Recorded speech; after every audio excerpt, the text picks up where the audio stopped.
안녕하십니까 성도 여러분, 창세기 특강 시간입니다.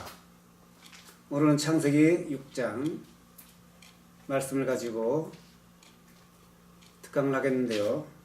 창세기 6장을 내용별로 살펴본다면은 창세기 6장은 크게 두 부분으로 나눌 수가 있겠습니다. 먼저 1절로 12절까지 사람들의 죄악에 대해서 살펴보고요. 그 다음에 나머지 부분 13절에서 22절은 방주, 새 세상을 위한 준비, 하나님의 구원 계획으로서 방주를 통한 이런 놀라운 하나님의 구속사역에 대해서 알아봅니다.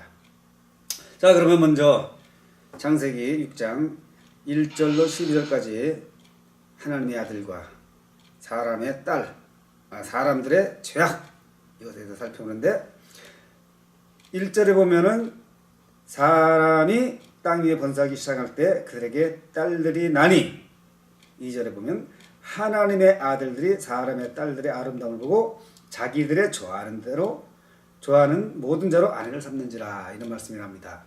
여기서 하나님의 아들들이 나옵니다. 하나님의 아들들. 자, 그러면 하나님의 아들들 그리고 사람의 딸들, 이것이 무엇을 가리키느냐? 하나님의 아들들이란 여기서 아벨 대신에 셋을 주었죠. 그 셋을 주었고, 또한 하나님의 이 셋째 후손들은 하나님을 경외하는 자들이었어요. 그런데 거기에 반해서 함의 자손 있잖아요. 가인의 자손 있잖아요. 가인의 자손, 하나님과 동떨어진 삶을 산, 하나님 말씀에 불순종하고 산 이런 사람이 있잖아요. 그들을 말하는 것인데, 특히 하나님의 아들들과 사람의 딸들이라는 것은 그야말로 불순종의 사람들이고, 하나님의 아들들이라고 해서 다 하나님을 경외하고 순종했던, 철저히 순종했던 이런 사람들이 아니라는 것을 알아야 됩니다. 그렇죠? 하나님의 아들들, 여기는 오늘날 그 믿음이 떨어진 신자들을 얘기하는 것. 믿음이 떨어진 신자들, 그리고 이 성령을 배반하는 이런 행위를 하는 사람들, 또한 타락한 천사의 지배를 받는 사람들, 이런 쪽으로 조금 가까워지는 그런 해석을 해도 괜찮겠습니다. 왜? 여기서 하나님의 사람들과 사람의 딸들이 결혼을 하게 돼요. 서로 그냥 하나님의 딸들이 타락했어. 이제 믿음에서 떨어져. 그러니까 사람의 딸, 무조건 사람을 육신대로 정욕을 쫓아서 아내를 갖는 거예요. 그러니까 하나님의 그 진노의 대상이 되는 거예요. 그래서 하나님은 이런 사람들의 죄악을 그냥 보고 넘기시진 않았어요. 이들이 그냥 좋은 대로 아내를 삼고 그러면 그걸로 끝나는 게 아니라, 그 아내를 삼음으로써 그 아내들이 갖고 있던 좋지 못한 습관, 특히 우상 숭배, 또 죄악으로 달려가는 이런 것을 너무 쫓아하는 거예요. 하나님 말씀과는 이제 동떨어진 삶을 살기 시작하는 이런 모습으로 전개되고 또 진보되고, 결국은 6장 9절에서 뭐랍니까? 6장 9절인가요? 사람의 그 죄악이 땅에 관영한지라, 이렇게 말씀하십니다.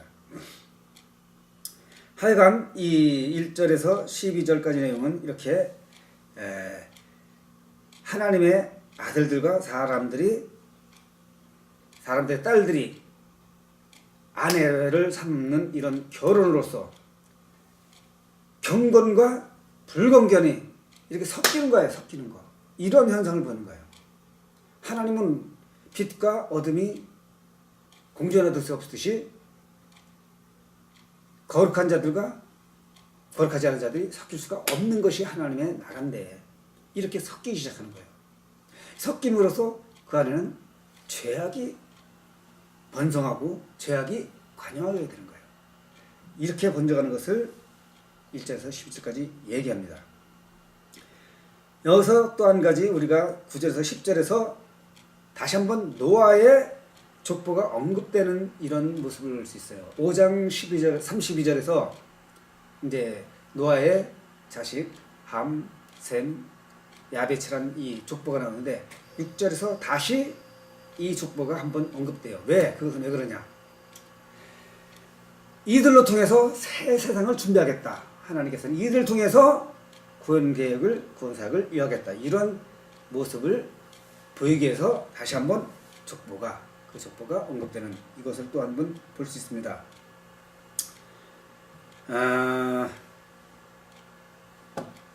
하나님의 그 국률이 또 한번 보여지는 모습이 보이는데요.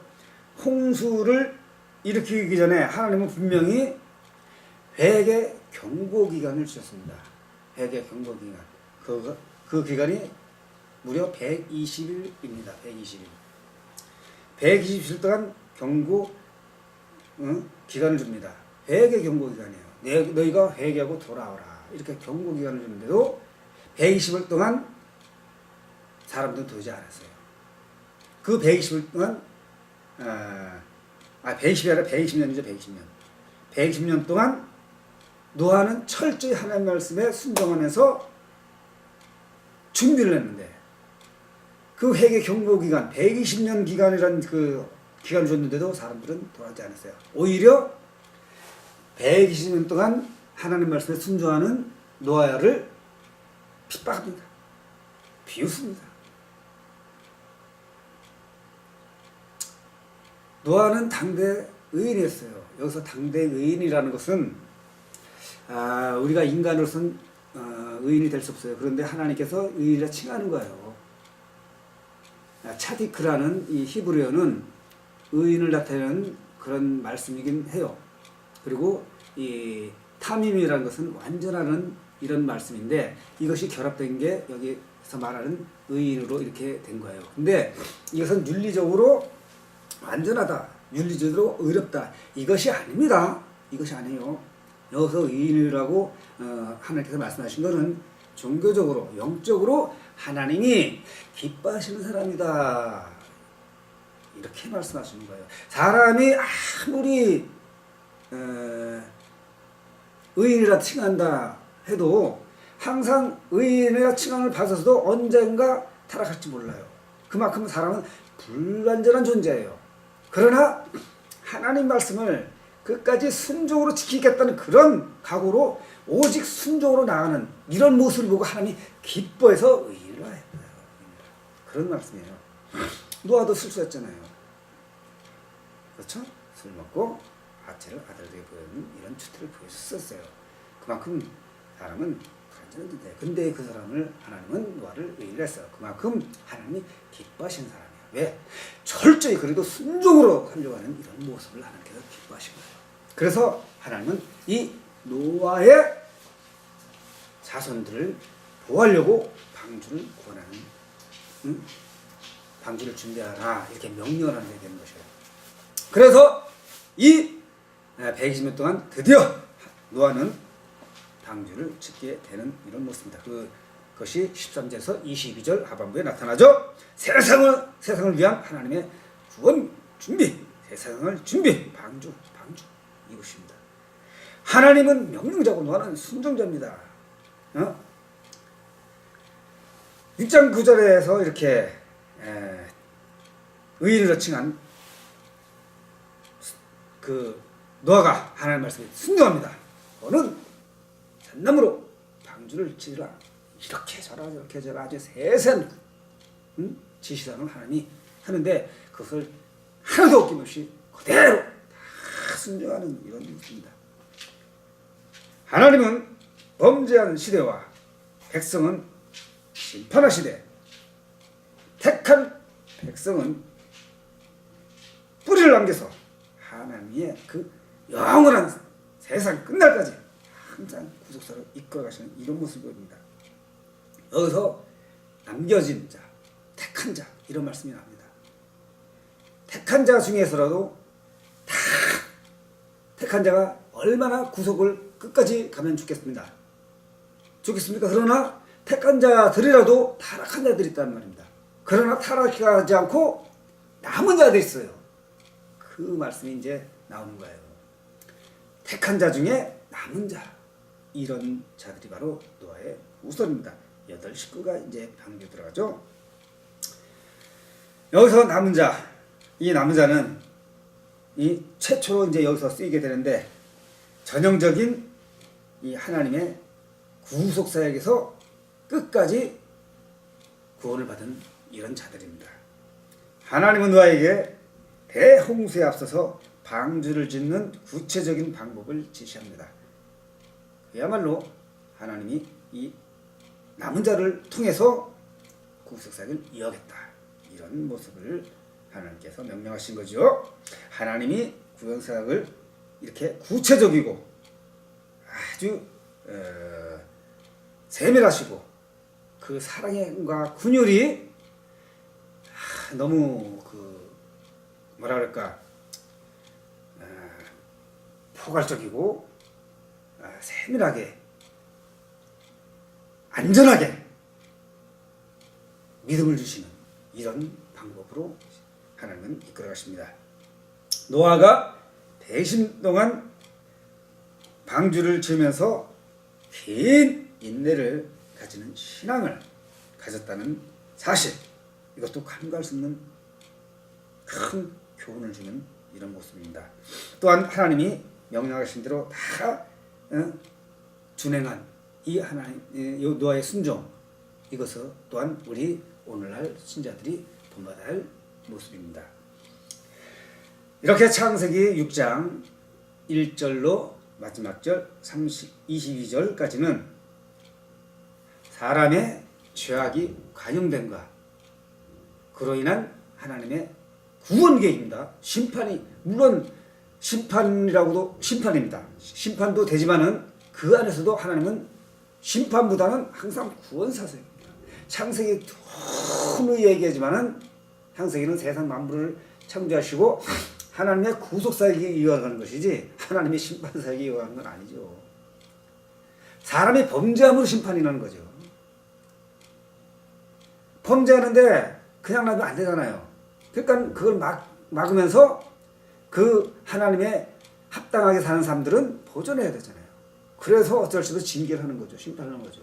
그러나 그것은 구속이 앞서서 하나님이 보호하는 그 차원 속에서, 의인은 보호하는 그런 차원에서 하는 것이죠. 여지없이 창세기 6장에서도 이렇게 하나님의 큰 구속 사역이 이어가서는 볼 수 있습니다. 그것이 바로 방주입니다. 방주는 오늘날 교회입니다. 교회. 다음에 살펴보겠는데, 방주에 대해서 세밀히 살펴보겠는데요. 방주는 그야말로 교회, 하나님의 보호 울타리, 그런 것입니다. 그 안에 들어가는 자들이 보호를 받게끔 됐어요. 그 방주는 철저히 하나님이 운행하시지 사람이 운행하시지 않습니다. 사람이 운행하지 않습니다. 하나님이 운행하십니다.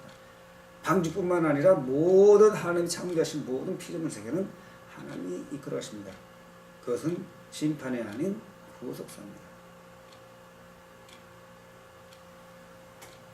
오늘 창세기 6장을 통해서 이렇게 사람의 죄악의 관영함, 이것을 관영함으로 하나님은 다시 한번 새로운 세상을 이끌어 가시겠다는 그런 의지, 섭리, 역사심, 이것을 우리가 알아봤습니다.